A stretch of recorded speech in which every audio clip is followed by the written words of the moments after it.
पूर्व केंद्रीय कृषि राज्य मंत्री अरुण यादव व पूर्व कृषि मंत्री कसरावत विधायक सचिन यादव अपने पिता स्वर्गीय सुभाष यादव जयंती पर अपने गृह गांव पहुंचे, जहां उन्होंने मीडिया से चर्चा में भारतीय जनता पार्टी के द्वारा अब की 400 पार वाले नारे को लेकर अरुण यादव ने कहा कि इंडिया शाइनिंग के समय भी यही बातें होती थी। अटल बिहारी वाजपेयी जी के समय भी यही मुंगेरी लाल के हसीन सपने भारतीय जनता पार्टी के लोगों ने देखे थे।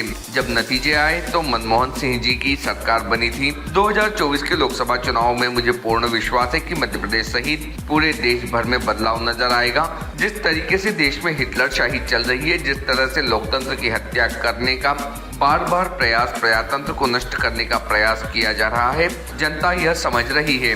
मुझे पूर्ण विश्वास है मध्य प्रदेश सहित देश में इंडिया गठबंधन की सरकार बन रही है। कांग्रेस के कई दिग्गज नेता बीजेपी में शामिल होने को लेकर किए गए सवाल पर अरुण यादव ने कहा कि अपना निजी लाभ के लिए वह बीजेपी में जा रहे हैं। नए लोग आएंगे, नए लोगों को पार्टी में मौका मिलेगा।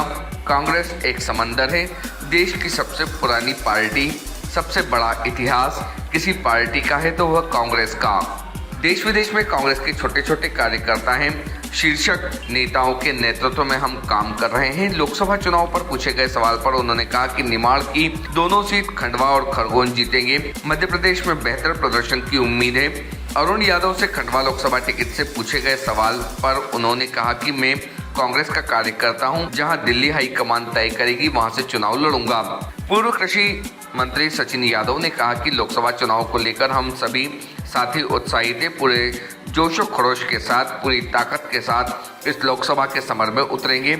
जो हमारे देश की 80% आबादी है, जो देश की अर्थव्यवस्था है, कृषि आधारित उन किसानों के जो मुद्दे हैं, भारतीय जनता पार्टी की सरकार में उसे नजरअंदाज किया जा रहा है। उन विषयों को लेकर हम जाएंगे। हमारा जो वचन पत्र है उसमें किसानों को न्यूनतम समर्थन मूल्य देने का जो काम करेंगे। हम आयोग का गठन कर किसान की संबंधित समस्याओं का निराकरण किया जाएगा।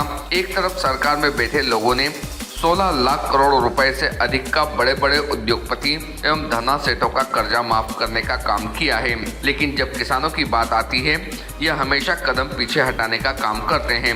Report team Bharti news.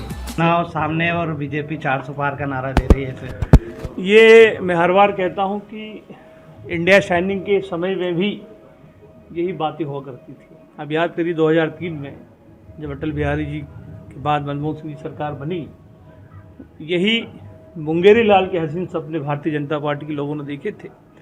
लेकिन 2003 के जब नतीजे आए तो मनमोहन सिंह जी कांग्रेस की सरकार बनी थी। उसी प्रकार 2024 के लोकसभा चुनाव में मुझे पूर्ण विश्वास है कि मध्य प्रदेश के सहित पूरे देश भर में बदलाव की बयार नज़र नहीं आ रही है। और जिस तरह से एक हिटलर शाही देश में चल पड़ी है, जिस तरह से लोकतंत्र की हत्या बार बार करने का प्रयास, प्रजातंत्र को नष्ट करने का प्रयास किया जा रहा है, तो जनता ये समझ रही है। और मुझे पूर्ण विश्वास है मध्य प्रदेश सहित देश में अब हमारा जो गठबंधन है इंडिया का, उनकी सरकार बने। भैया कई कांग्रेसी बीजेपी में जा रहे हैं, उसको लेकर क्या कहेंगे? देखिए, ये तो बेहतर उन्हीं लोगों से पूछा जाए जो गए हैं। और मैं समझता हूँ कि क्षणिक लाभ के लिए, अपने निजी लाभ के लिए जो जा रहे हैं, प्लान हो रहा है। अच्छा है, नए लोग आएंगे, नए लोगों को मौका मिलेगा पार्टी में। और मैं समझता हूँ कि कांग्रेस एक समंदर है, देश की सबसे पुरानी पार्टी है, सबसे बड़ा इतिहास विश्व में किसी पार्टी का है तो कांग्रेस का है।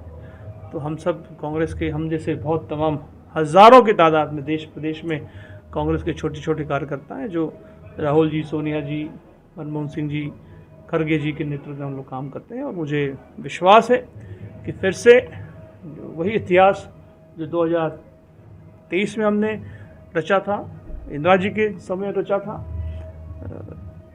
देश में टेक्नोलॉजी का जनक राजीव गांधी जी के समय हमने रचा था, वो पुनः उसको स्थापित हम देश में, प्रदेश में करेंगे। ये अंतिम सवाल, आज लोकसभा चुनाव को लेकर जैसे स्वर्गीय सुभाष यादव जी का जन्मदिवस भी है, तो कांग्रेस कार्यकर्ताओं ने क्या संकल्प लिया? हमने यही संकल्प लिया है कि हम निमाड़ अंचल की दोनों सीटें, खरगोन लोकसभा, खंडवा लोकसभा हम जिताएंगे। और दृढ़ संकल्पित हम लोग हैं। प्रदेश में कांग्रेस की बेहतर प्रदर्शन की हमें उम्मीद है। और सभी कांग्रेसकर्ताओं के सहयोग से, उनके आशीर्वाद से एक मजबूत प्रदेश की कांग्रेस को हम खड़ी करेंगे, देश में भी एक खंडवा से जैसे आपका नाम चल रहा है, अगर हाईकमान कहेगा तो चुनाव लड़ेंगे। मैं कांग्रेस से कार्य करता हूँ, मैं पहले भी ये कहता रहा हूँ। मैंने तो गुना का भी ऑफर दिया था कि अगर पार्टी कहे तो मैं गुना भी जाने को तैयार हूँ। जहाँ भी दिल्ली हाईकमान तय करेगी मुझे कहाँ काम करना है, मैं वहाँ जाकर काम करूँगा। नहीं, देखिए निश्चित रूप से हम सभी साथी उत्साहित हैं और पूरे जोश खरोश के साथ, पूरी ताकत के साथ हम इस लोकसभा के समर में उतरेंगे। और जो हमारे देश की जो 80% आबादी है, जो हमारे देश की जो अर्थव्यवस्था है, जो कृषि आधारित है, उन किसानों के जो मुद्दे हैं जिनको लगातार इस भारतीय जनता पार्टी की 10 साल की सरकार में जिनको नज़रअंदाज किया जा रहा है, उन विषयों को लेकर के हम जाएंगे। हमारी सरकार ने आदरणीय राहुल गांधी जी के नेतृत्व में, आदरणीय हमारे अध्यक्ष खड़गे जी के नेतृत्व में, आदरणीय सोनिया जी के नेतृत्व में हमने हमारा जो वचन पत्र हमने तैयार किया है, जहां पर किसानों को न्यूनतम समर्थन मूल्य देने की बात हम लोग सरकार बनने के बाद स्वामीनाथन कमेटी के अनुसार देने का काम करेंगे। एक आयोग बनाया जाएगा जहां पर हमारे किसान साथियों की जो कर्ज माफ़ी है, जो या कर्ज की से संबंधित जो समस्याएं होती हैं, उन समस्याओं का निराकरण किया जाएगा।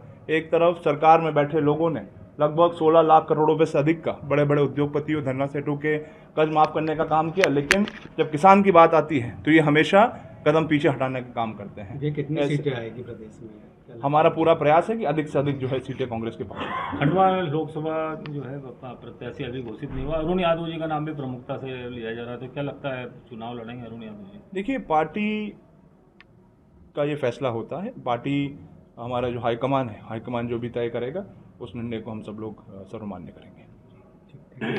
Subscribe now to most exciting channel ever.